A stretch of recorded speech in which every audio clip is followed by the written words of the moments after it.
This is like the worst idea ever, but what if we just wing it? Sure. I'm Aris. I'm Zoe. Welcome to Breaking Indie. We are so excited to be here in Santa Fe on this podcast talking about our new film, Tin Soldiers. Premiering at the Santa Fe Film Festival. And it's going to be an awesome time, guys. You should really show up because Check out we're the having... episode. Yeah, the episode. We should have planned this out. It's a program for filmmakers by filmmakers. It's the Breaking Indie podcast. All right. Well, it's been a good interview, guys. Okay. All right. Did you plug yourself for the camera? Because I didn't. Here I say 10 with a weird accent because I'm from Washington State. I didn't hear it. I didn't So either. it's like 10. 10? 10. Well, he says like 10. It's like the It's supposed to be 10. Oh, yeah. 10? Tin. Like Tin. T-I-N. Okay, so that would be the way, not like the number 10. Not like the number. Well, that makes sense because that's usually what people talk about when they say 10 soldiers. Yeah. But if it was the number 10, I would still say 10. No, I get it. That pin, 10. that pin-pen substitution, like really gets people. I can fix the whole Pam dilemma What? for the stepbrother. It's the stepbrother's court. Don't worry about it. We're movie lovers here. We are movie lovers. What are two of your favorite movies? Oh my god, Pretty Woman is like my all-time like comfort favorite movie, and honestly, just because it's in my head right now, Oppenheimer. I really loved Oppenheimer, and seeing Yeah? the space yesterday, it was so surreal. Yeah, we went to Los Alamos. Oh yeah, we went to Los Alamos. And I love that spot. I mean, even before Oppenheimer came out, I used to come here as a kid. I have an aunt who lives here.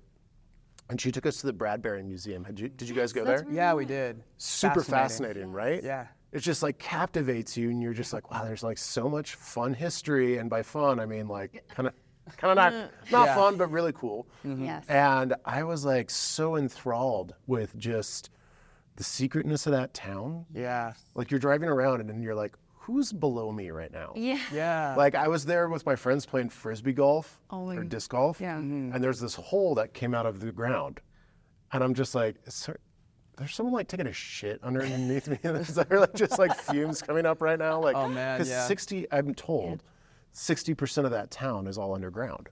Really? So a majority of that town is underground labs. we didn't go digging, so So we should have. probably don't. Yeah. You never know what you're gonna find. That's true.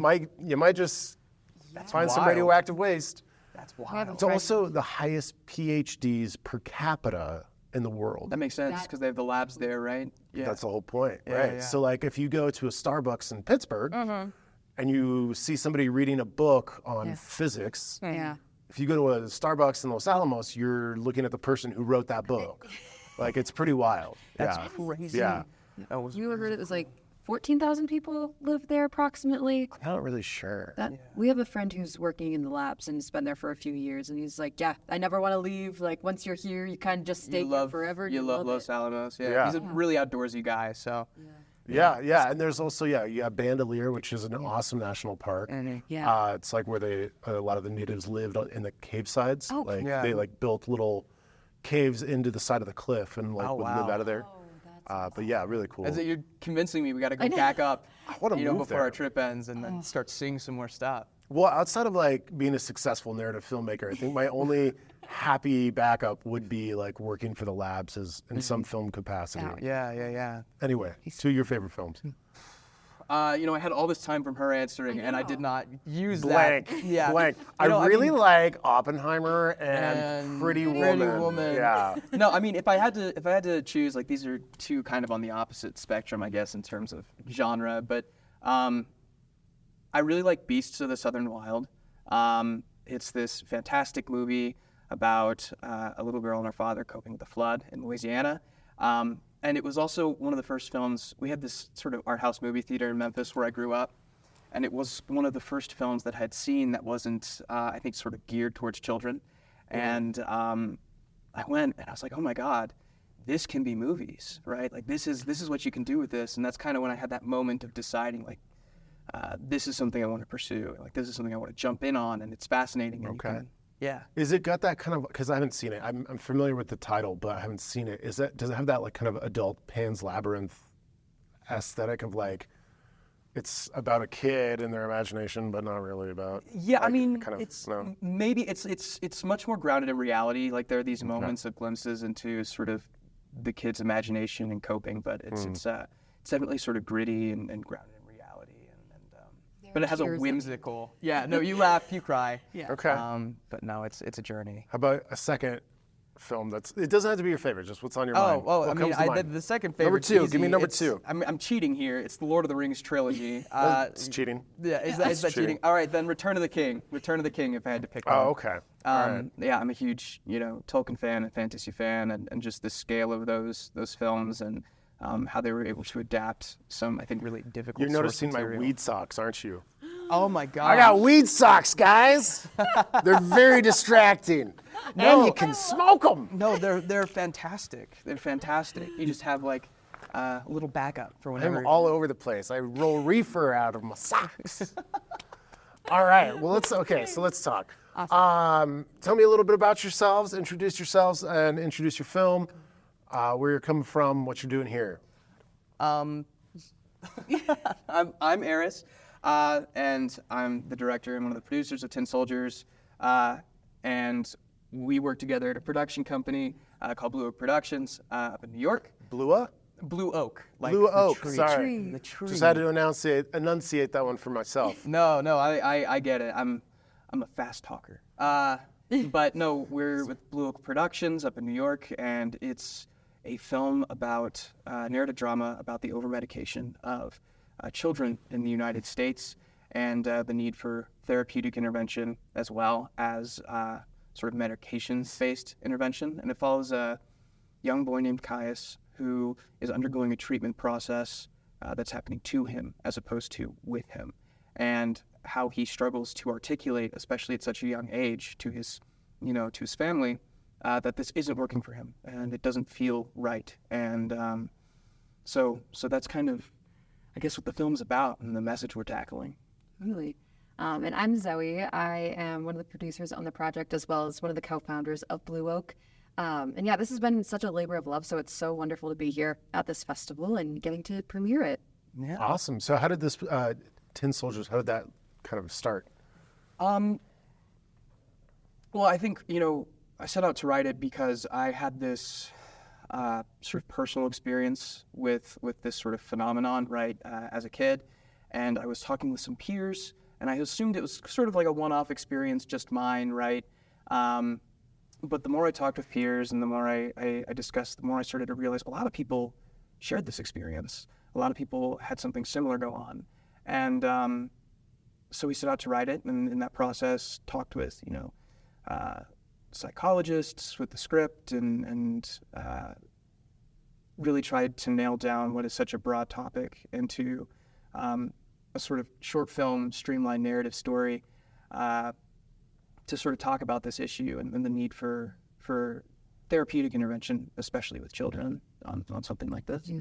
And it is such a broad topic, and there are so many different ways that this issue can be tackled. Mm-hmm. So we really tried to come at it from a place of, nothing is the villain, nothing is the enemy. We're trying to work for a better solution for the child, for the victim of, the over-medication of the X, Y, and Z.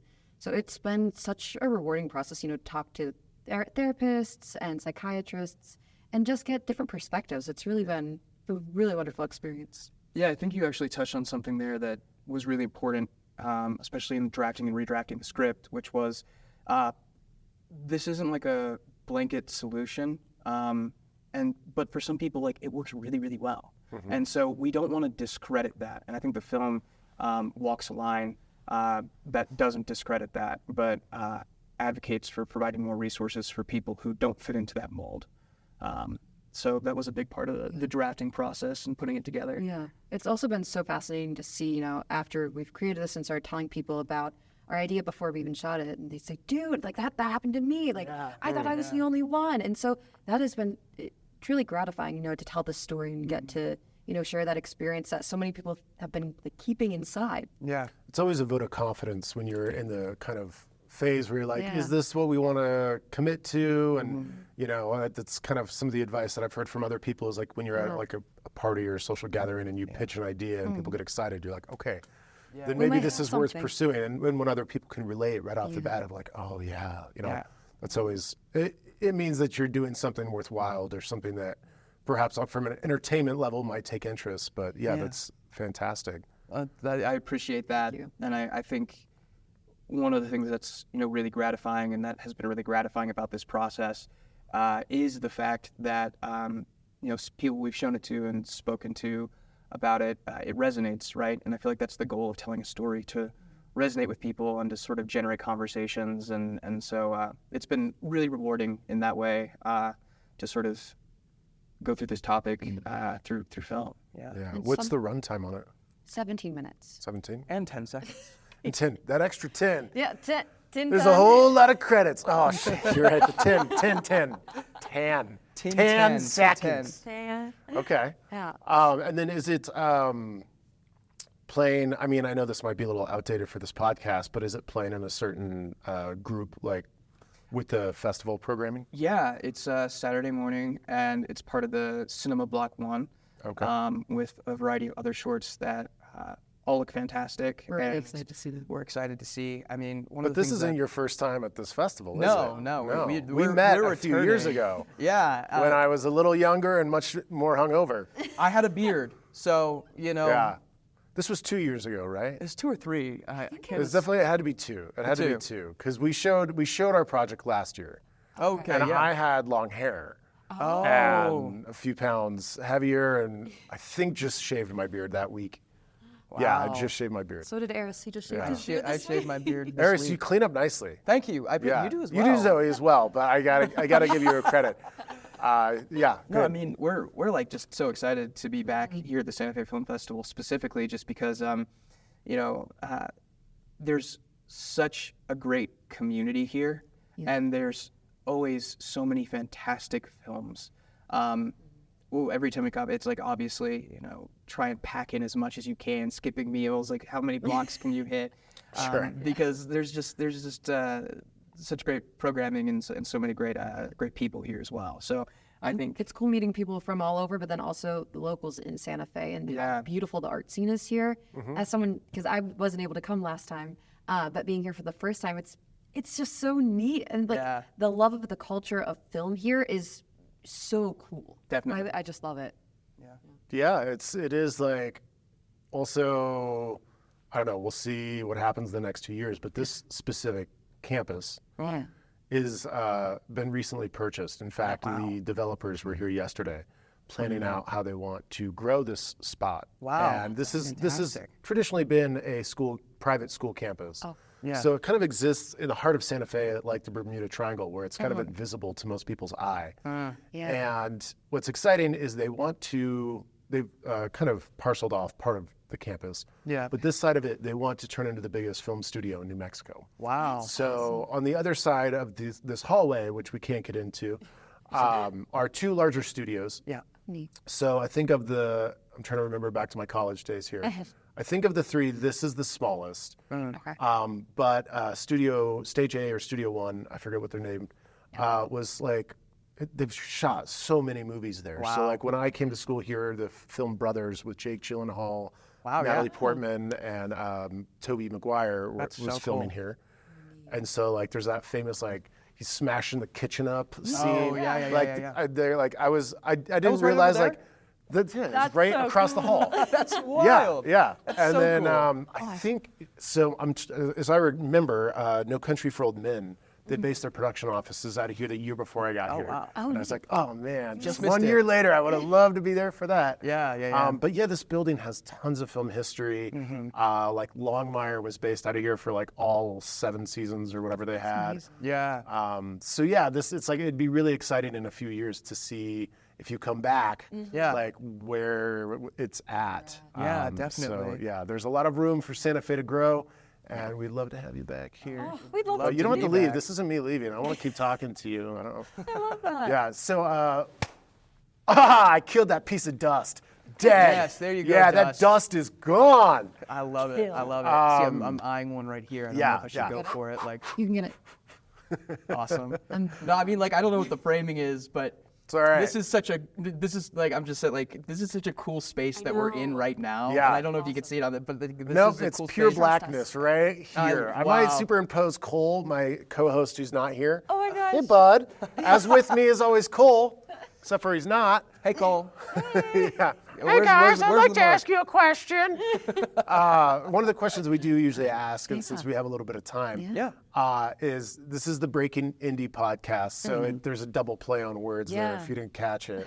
It's about independent filmmaking, but also breaking into the industry. So I'd like to ask you both, and obviously you guys are a team, and engaged. I see that, Rock. Powerhouse couple gang, love that. Always We work try. with. I mean, like in my experience, it's like working with your best friend's the best thing in the world. Yeah, well, it's like the Lisa Joy, Christopher Nolan, Emma Thompson, Christopher Nolan and his brother, the Nolans and their wives, God bless them, favorite Truly. powerhouses. So yes, keeping that same vein, guys. But I want to ask you about how you guys got into the industry and kind of what your journey's been like. Ladies first. I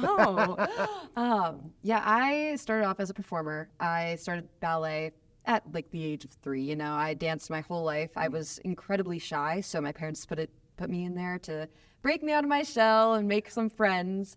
And I'm really not good at anything else. As I learned, you know, going through middle school and high school, so I continued. And I went to a performing arts middle and high school where I was a vocal major and also a musical theater major.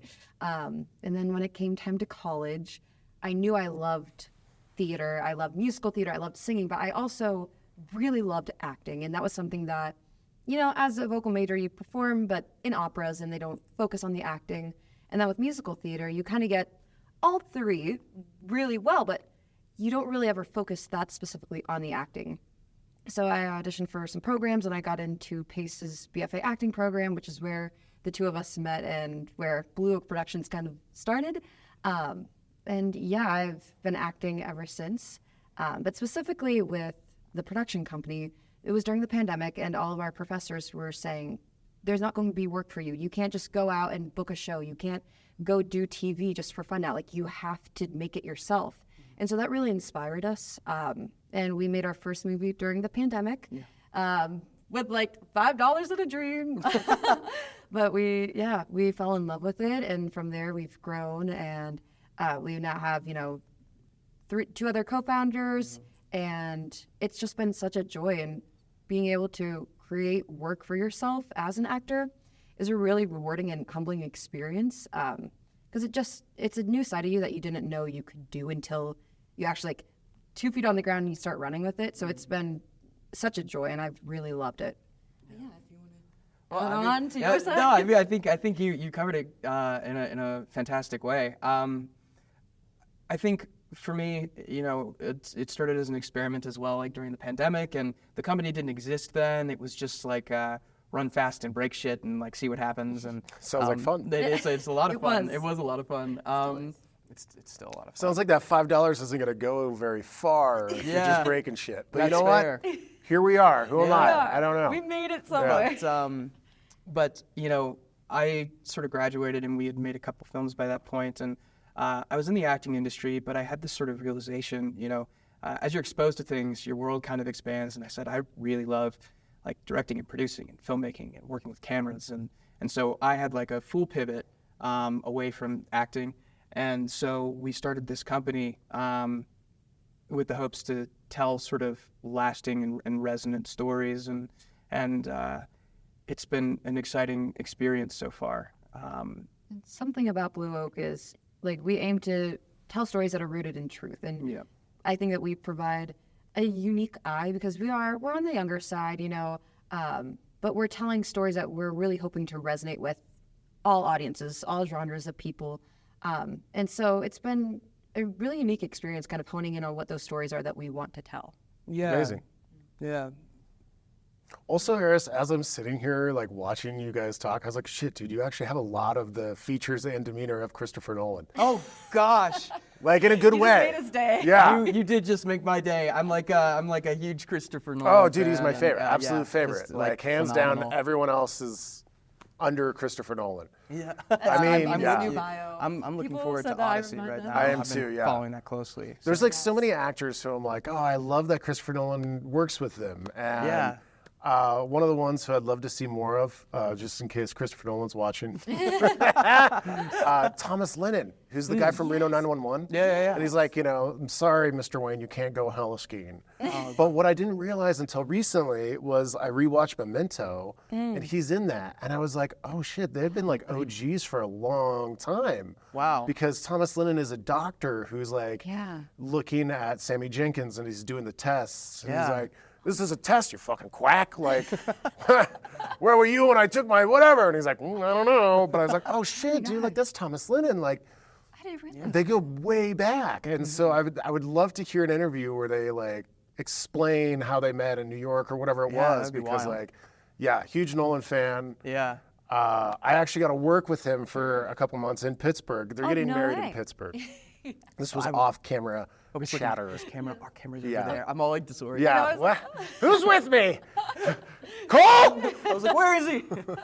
But yeah, so that was a dream come true for me because one big Batman fan. Oh, yeah. Like You did Dark hands Knight? down, that's my favorite trilogy or yeah. like popcorn film. It was also such like a But, yeah. revolutionary sort of idea of superheroes at the time too. It was like a much grittier, darker take on what was traditionally had like a lot of camp involved. And But yeah, I fell in love with Pittsburgh during that time. I that- really did like that city. What were you doing on the project? I was at one of like 100 set PAs. Oh, that's awesome. Yeah, actually like 150. But I was in the top 10. I made the call sheet, so I was that's there. so cool. I have But a yeah. few friends who were in it, and like one of my really? old acting teachers was in it. So I was like, oh, I love Oh, cool. Yeah, well, I worked with a lot of the extras.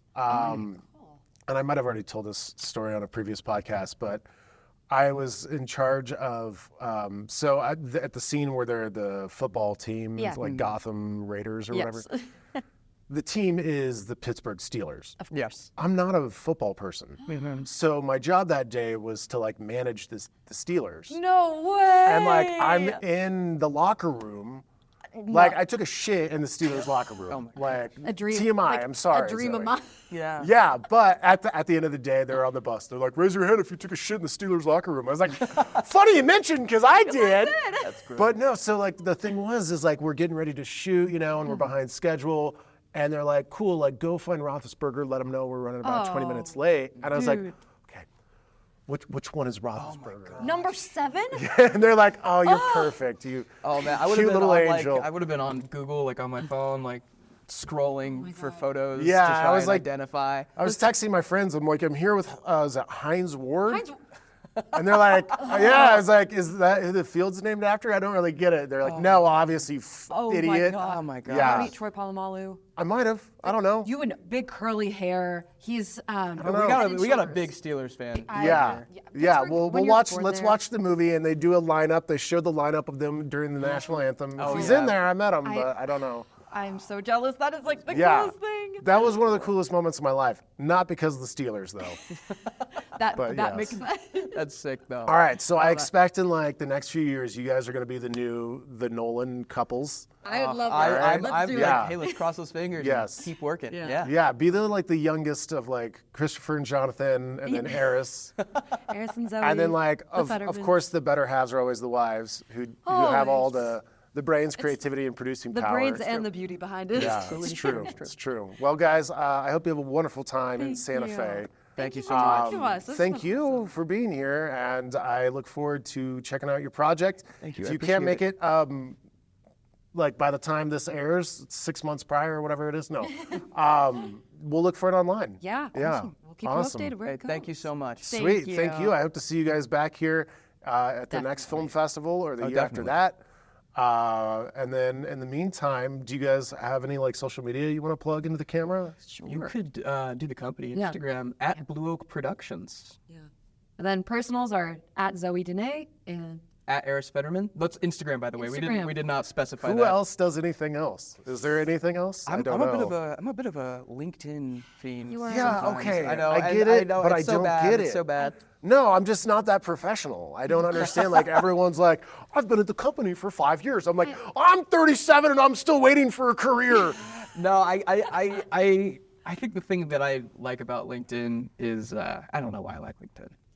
Because you have class. Oh, something like that. It's less doom scrolling. It's Well, not like that's true. It's you're like- sitting in bed being like, what are my friends doing with human development and like what's is- new in AI versus like, oh, some clickbait of like, Yeah. what did they say from this movie to that one person who's unexpected on the camera? Like, I Like, don't well, know. like to be fair, I think personal connections and like human connections are something that makes all of us want to be storytellers, right? And you definitely kind of lose.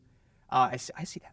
See, such more class. No, I was like, you definitely kind of lose that. I think on certain social media platforms, you get so dropped into like the influencer and the pushed content and like the memes Yeah, and for like sure. one thing that's cool about LinkedIn, I guess, is why am I doing an ad for LinkedIn right now? Because we need sponsorship. LinkedIn, if you're listening. But it's just the people you know. And you're Honestly, getting, like real that life is such a updates from better people. justification. Like, oh, I like human connection. You're like, oh my god, of course. It's also cool. I will say, I'm not as savvy on LinkedIn, but you get to see people's accomplishments. Yeah, that's true. true. And you get That to is celebrate true. people and like That is That's a true. wonderful thing. I've started to reshape the way that I look at social media. That's a big thing. LinkedIn, I'll give it to them. Facebook, Instagram, I'm about to lose my my connection here. They're not social media companies. They're advertising Yes. companies. Social media is a tool for advertising. Yeah. So I've tried to reshape that when I'm like on there scrolling. I'm like, you're not on a social media platform. You are on an advertising platform. Advertisement. Well, yeah, because that's how they make their money. That's, I mean, you are the product. Yeah. You're producing the product, and they're just reaping the benefits. And in there, they're also sponsoring, and we do it. Yeah. We probably are going to throw some money at some of these interviews to sponsor on Facebook or Instagram. Yeah, sure.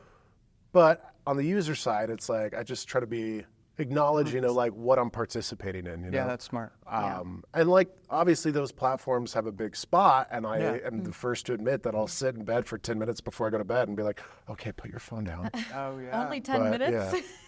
No, we could be on there She for caught hours. me. She caught me. Saw For right an through it. hour and 10 minutes. Yeah. An hour and 10 minutes. 10 minutes. I love it. But I'm going to move it to LinkedIn. Yeah. All right. So there we go. You might like All it. right. All right, guys. Well, thank you so much. Thank you for a lovely chat Yeah, this on is a this ton of fun. podcast. I would, I forgot the name of it. So if you want to like and subscribe, I think it's Breaking Indie? breaking. That doesn't sound right. Breaking Breaking- Cole's balls. Next time, fly to New Mexico and do it with me. I love it. All right. I love it. Well, thank you guys. Hey, We'll call thank you. that a wrap. Do you want to say the words? And that's a wrap. That's it. Beautiful. Yeah. Like and subscribe. Drop a follow, like in the comments, subscribe. Send a LinkedIn connection Oh, request. God. There we go. All right, guys. Once again, Awesome. Thank you, man.